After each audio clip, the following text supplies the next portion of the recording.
Cette actualité vous est présentée en collaboration avec Cryptost Academy. Ayez un temps d'avance sur le marché crypto en rejoignant notre communauté premium.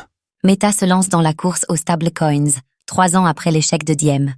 3 ans après l'échec retentissant de son projet Diem, Meta s'apprête à retenter l'aventure des crypto-monnaies.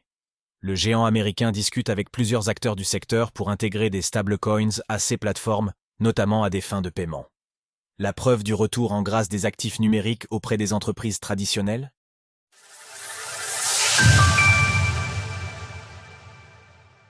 De Libra à Diem, retour sur un échec cuisant. En 2019, Meta, alors Facebook, lançait l'un des projets les plus ambitieux de l'histoire des crypto-monnaies, Libra. Aucun lien avec la crypto dont Javier Milei a été accusé de faire la promotion. Cette monnaie numérique était censée faciliter les paiements sur Facebook, WhatsApp et d'autres services du groupe. Elle devait être adossée à un panier de devises fiat, telles que le dollar américain, l'euro, la livre sterling, etc., et de titres de dette publique, afin de garantir une stabilité de sa valeur. Une crypto soutenue par des géants comme Uber et PayPal. Rebrandé Diem, le projet finit par s'éteindre en 2022, étouffé par la pression du Congrès et d'autres législateurs américains. Mardi, Mark Zuckerberg, PDG de Meta, est revenu sur cet échec lors d'une conférence organisée par Stripe. Une déclaration sans détour. Ce truc est mort. Découvrez ce que sont les stablecoins, ces cryptos adossés à une monnaie fiat. Pourtant, le groupe n'a pas dit son dernier mot. Selon Fortune Crypto, Meta serait désormais en discussion avec plusieurs entreprises du secteur crypto pour introduire des stablecoins sur ses plateformes, notamment Instagram. L'objectif ? Faciliter les paiements transfrontaliers, souvent coûteux et complexes avec les monnaies fiat classiques. Ces discussions sont encore à un stade préliminaire, mais elles reflètent un nouvel intérêt stratégique pour les stablecoins, ces crypto-monnaies indexées sur le dollar états-unien.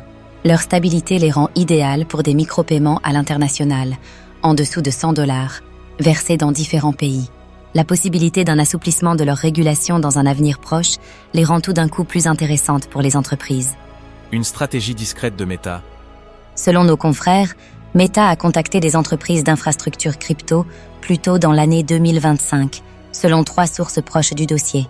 Les discussions resteraient préliminaires, mais elles porteraient sur une caractéristique clé des stablecoins, la possibilité de payer depuis partout dans le monde sans les frais élevés liés au paiement carte, par exemple.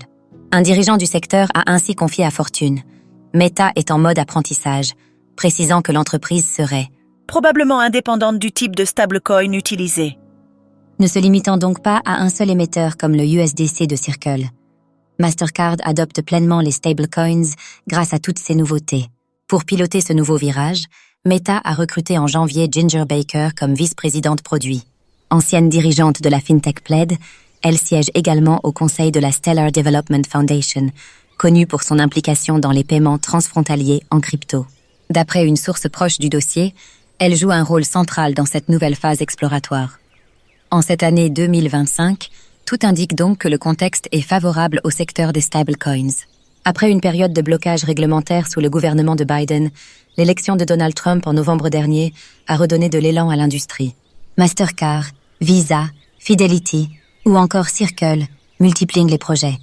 Le timing choisi par Meta pourrait donc lui permettre de rattraper son retard sur ses concurrents. Retrouvez toutes les actualités crypto sur le site cryptost.fr.